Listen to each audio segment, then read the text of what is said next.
In today's video, we're going to be talking about mutated expeditions. What are they, how can you get into them, and what has changed between the live version of the game and the upcoming Rise of the Angry Earth expansion. So first things first, for complete newbies and those of you who haven't played the game in a very, very long time, mutated expeditions were added in the beginning of 2022, and effectively, the way it works in the game right now is 2 dungeons at random each week are chosen to be mutated. So you can tell which ones are mutated because they have this sort of spinny symbol around them. So obviously we have the non-mutated dungeons, Lazarus, Genesis, the depths over here as well. But the 2 dungeons that are mutated for this week on the test server are the Empyrean Forge, because it's got the spinny circle, and then we have the brand new dungeon down here, which is the Savage Divide. Now again, if you're brand new, you haven't heard of either of these dungeons as well, but the Savage Divide has Eternal, Barbaric, and Censored, and then if we go up to Empyrean Forge, we have Hellfire, Indomitable, and Fiendish. Now we'll break down what this means. So if we go into Find Group, you can see that we have the regular version of Empyrean Forge, and then we have Difficulty 1, Difficulty 2, and Difficulty 3. And as we move up the difficulty, we get these sort of extra challenges added in. So Hellfire is our base mutation here at Difficulty 1, and effectively it adds a lot of sort of fiery based effects and challenges to the enemies. So you can see Explosive, it says enemies explode upon death. We have Fiery, we have Inflamed, and we have Ignited. And then if we move in, we also have Hellfire on the enemies, but now we also have Indomitable as well. Now one thing that took me a little bit of time to realize is not every enemy has these effects. When you look at an enemy, you have to look underneath their name and above their health bar.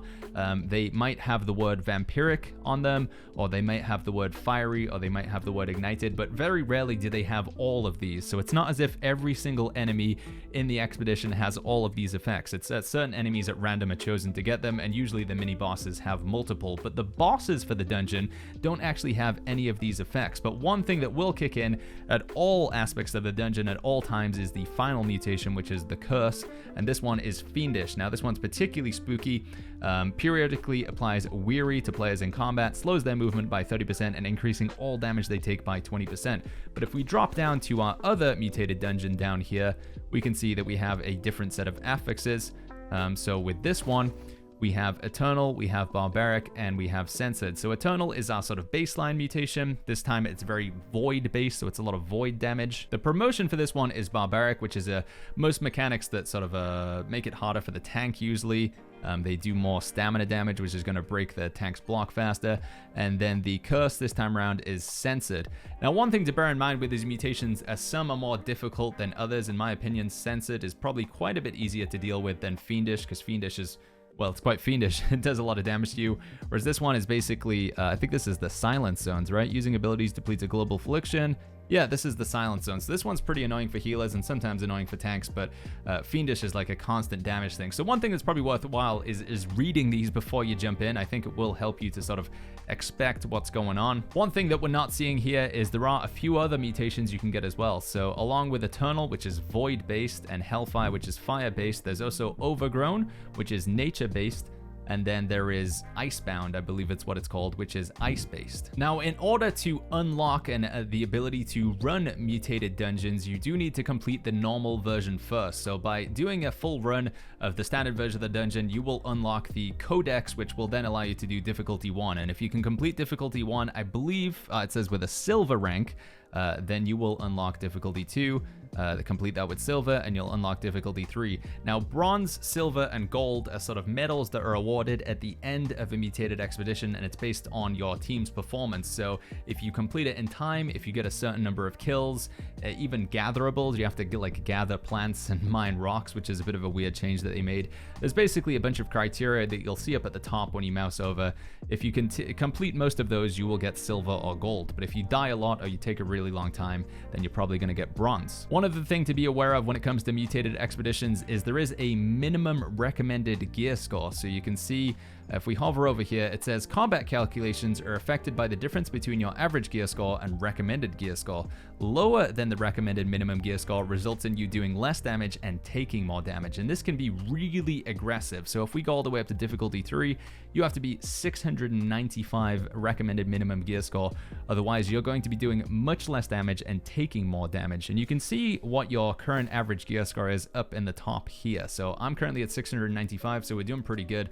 But if I was to like drop a weapon, for example, we dropped to 574, at which point I'm basically getting instantly killed by enemies and I'm doing no damage at all. So making sure that you are at the recommended gear score is like the most important box to tick when it comes to doing mutated expeditions. So make sure you pay attention to what your gear score is when you're signing up to difficulty 1, 2, or 3. Some people think that you can't do difficulty 3 if you've never done difficulty 2, but if somebody invites you into their group, you can actually jump in straight at difficulty 3 without doing the prior difficulties. As long as one person in your group has access to 3, they can open it up for everybody else who doesn't have access to 3.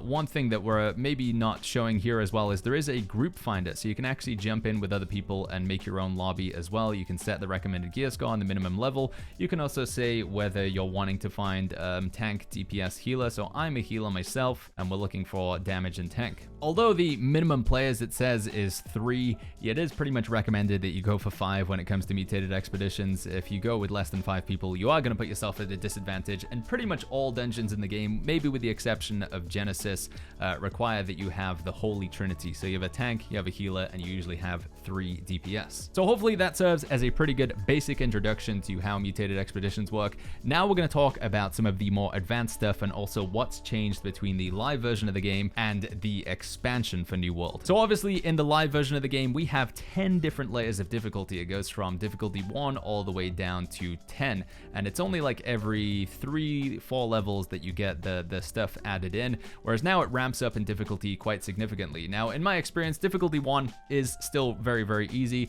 Difficulty 2, you're looking at a reasonable challenge, and then difficulty 3 is probably somewhere similar to M10 or difficulty 10, maybe even a little bit harder. Now, something that's expected on the live version of the game is having the correct gear to go into mutated expeditions. And what do I mean by that? Well, when you were going into Empyrean Forge, for example, this was a dungeon that was pretty much always filled with human enemies, whereas if you were going into Lazarus Instrumentality, this was a dungeon that was filled with ancient enemies, the skeletons. And what that meant is you typically had to get a full set of armor that corresponded with the enemy type you'd be going up against. So we would need a full set of gear that had the Human Ward perk on the armor, and then we would need Human Bane on our weapon. And this was quite restrictive, especially for new players coming into the end game, because they had to farm out a full set of Human Ward, and they had to farm out a full set of Ancient Ward, and then for the Corrupted dungeons, it was a full set of Corrupted Ward.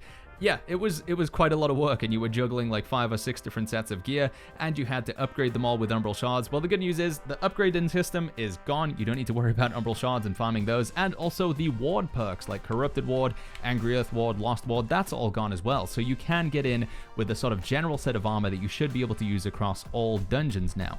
However, one thing that I still think is going to remain the same and people will expect you to do is slotting particular gems for the elemental damage type you face. So I'll try and explain what's going on here. So we have an Eternal Mutation, and enemies deal 50% of all damage as void damage. Any enemies that have Abyssal, a lot of void damage is going to be coming in. Paranoid, again, void damage. Oblivion, void damage. So you are expected, and it is very likely that you're going to be taking a lot of void damage because it is an Eternal Mutation. So if I was going to sign up and jump into this dungeon, especially from difficulty 2 onwards, I want to start stacking my resistances and my protections against void damage. And the way that we can do that is with our gems. So you can see I've already taken the steps here by putting amethyst gems. So we have Cut Pristine Amethyst. When you put this into your armor, it gives you 6% void damage absorption. So we've gone ahead and slotted that into most of our pieces of gear here. And we're also rocking an amulet that has void protection as well. Receive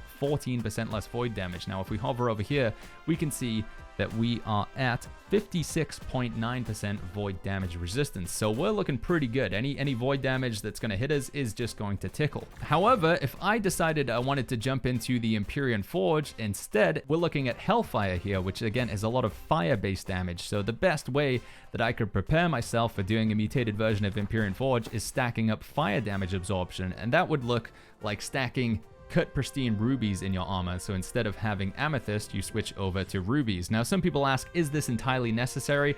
I think if you want to have a smooth run, most likely, yeah. And I believe we're still unfortunately going to see the instance where if you want to sign up for one of these dungeons, usually what's happening on the live servers is you have to send a DM to the owner of the lobby. So you DM them, we click on somebody's name, so if we find somebody in here, and then we click direct message, and then usually what you do is you link your gear to them. So if we hold down Alt and then we click on the items, we can link the items to this individual here, and then that person can hover over them and they'll take a look at what gems you have in your gear. And if you don't have the corresponding gems for the element or for the mutation, they might not invite you. Now, obviously, if you're playing with friends, this is something that you don't need to do. You can just kind of go in with whatever gear you want.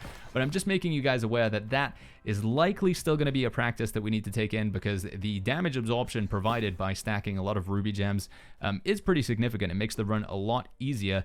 And also the amulet mechanic that we talked about, where you want to be looking to get a void protection amulet, ideally with a health perk as well, and then the corresponding gem, and then having a nature protection amulet. Actually, this is thrust, but here we go. Nature protection amulet. Again, we got the wrong perk here. I think this is going to be another mandatory step. So although we have said goodbye to ward gear and bane on our weapons, I believe the idea that you have to still stack a lot of protection against a particular element is going to be something that we need to do. And I would encourage you guys to go down the route of getting amulets with health and protection perk corresponding to the sort of mutation that you're going into. So again, nature protection and health with an amber gem, void protection and health with an amethyst gem, flame protection and health with a ruby gem, and then we also have frost protection and health with an aquamarine gem. Also putting these gems into your armor, not your weapons, and also your jewelry. So armor, weapons, but leaving, you don't need to put these into your weapons because you get the top effect when you put you get this top effect when you put it into your weapons. So in order to get the absorption, it has to go into armor or jewelry. Some other extra steps you can take to prepare yourself for a mutated expedition. Although we have seen ward and bane being removed, trophies are still very much a thing in the game, and they still do provide a benefit. So for example, we have this major human combat trophy, PvE only, 5% damage to humans. So if we put that down, whenever we hit a human enemy, and I know human is a dumb name for a mob, but human enemies are predominantly seen in Empyrean Forge. They're pretty much the exclusive enemy in there. So having a human bane trophy down to do 5% extra damage to the humans is going to be beneficial. And you can stack these trophies in each house. So you can have up to 3 houses. So if we put a human combat trophy down in one house, and then another one in Eden Grove, and another one in Everfall, we can get 15% extra damage. Now, the difference between minor, basic, and major is only 1% for each step. So if you just had basic trophies, which are considerably cheaper, it would be 4%, 8%, 12% versus 5, 10, 15. So a 3% damage swing in total, not really that much. So, you know, if you guys want to be a bit economical, I think going for basic trophies is kind of fine, unless you're looking to, you know, pop in a really good run on the leaderboards for a high score, or you know, max, you know, fast clear time or something like that. You're not really going to need to pimp out the trophies. But if you really do want to go above and beyond, and you don't like the idea of sort of managing all these trophies, Amazon did add in the ultimate combat trophy, which gives you 5% bonus damage against every enemy type in the game. So you can pop one of those down, but they are quite expensive to craft. You need to go to your faction vendor and pick up, there's a special material, I think it's on one of the bottom tiers, it's called the ultimate combat trophy component, and it's 45,000 gold, 100,000 faction tokens. So for me, I'm just gonna, you know, juggle between the trophies every time there's a new dungeon that comes up. Like if I'm gonna go into the depths, then it's the combat trophy. We have to go corrupted combat trophy. We have to go put that down in all of our houses. And then if I'm gonna go into Lazarus, if it's changed to Lazarus for a mutated dungeon for the next week, then we put down our ancients. So you can have multiple trophies down as well if you want. So ancients and beasts.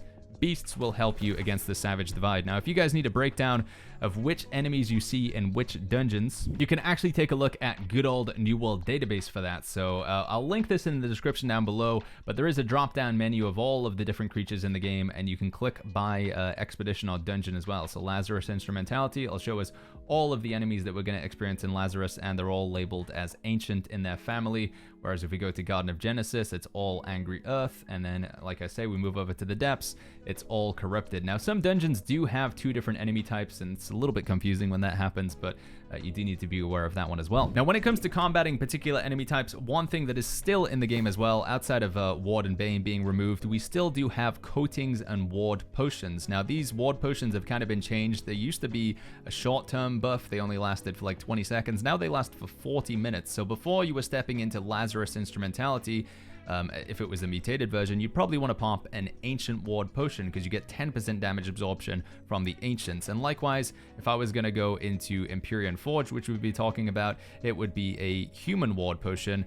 The Savage Divide down at the bottom, you guys might have guessed it, it's going to be a Beast Ward Potion. And then on the offensive side, you also want to be putting these coatings on your weapons as well. So it's not super necessary as a healer, but definitely for DPS and tanks. If you select the weapon that you're primarily going to be doing damage with, you can press the coating button. You do have to put it on your hotbar on the test server for some reason. You can't use it from your inventory. And then it only applies to the weapon that's currently in hand though, so you will need to swap and then reapply the coating to the other weapon as well. There you go, we can see we now have 15% damage against beasts. So we can get 15% more damage against the particular enemy type, and we can get 10% damage absorption by using infused corrupted coatings, infused beast coatings, and also infused beast ward potions or infused ancient ward potions. You make these at the alchemy station, but you can buy them off of other players and from the trading post as well. Some other consumables that are going to help you out when it comes to doing mutated expeditions is Desert Sunrise. So this reduces the duration of dots. I believe this is something you make through cooking, but again, you can buy it off other players, and you can also craft one for yourself. Damage over time effects are quite predominant in nature mutations, also in fire mutations as well. So Desert Sunrise can be your friend. For healers or mages, you want to be using an energizing hearty meal for that mana regen rate, and everybody wants to be making sure they're using stat food for their most important stats. So whether that's focus for healers, intelligence for mages, so on and so forth. At this point in time, it does look like we've been kicked off the server. The test server has just gone down, but I believe that covers everything of importance for the video. The only other thing that we can talk about is weapons, armor, and that sort of stuff. So as I mentioned previously, healers are still very much needed. You usually only have one healer, and it's expected that they will play Life Staff, usually in paired with a Void Gauntlet and potentially a Flail. DPS, at time of recording, it is predominantly melee weapons, so spears, great swords, great axes. Hopefully we're going to see more players get involved with mutated expeditions, and the meta will expand, because right now in the live version of the game, if you sign up with a fire staff or a bow, people just like turn you down, sadly. And tanks are typically playing in heavy armor with a sword and shield and a warhammer. But if you want to take a look at some builds that I recommend for mutated expeditions and just generally builds for sort of every category of player, take a look in the description down below at the end of this video, and we'll also link it up in the top right. We have some tank builds, healer builds, and DPS builds for the upcoming New World expansion. Hopefully you guys have found this video useful. I know it seemed like quite a lot to take in, but the main thing to bear in mind is, like I say, those ward potions and coatings do go a long way. Trophies are a little bit of a nice extra buff, although players can't really check if you have those or not. Having the right gems and the right amulet will also go a long way in helping you, especially with difficulty 2 and difficulty 3, and making sure you have the recommended gear score. Fingers crossed in the future, we're not going to see such a restriction in terms of you have to be running a meta build in order to be invited. But my best advice, honestly, for mutated dungeons is making your own lobby. If you go to the group finder and you make your own lobby and just explain to people, hey, I'm coming back to the game, this might not be the smoothest run, there is a lot of people you might find that are in the same boat as you as well. You can sometimes get a bit of a toxic experience when it comes into doing a mutated expedition. But just be aware that I don't know if that's a unique thing to New World. It's sadly just gamers in general can be quite toxic, especially if they're going for like a competitive run or they're expecting to get the gold medal or whatever. If you guys have any other tips you want to share with your fellow players, let me know in the comments down below. If you want to see me running some mutated dungeons or you get any other further questions, feel free to hop in the stream. We're also running a company, and we're going to be inviting people in who want some help and want to do content together. But again, more information about that in the stream. So yeah, if you're looking for a company, people to play with, twitch.tv/BaggansTV, links in the description down below. If you enjoyed this video, make sure you go ahead and click the like button, subscribe for more, and I'll see you guys all in the next video.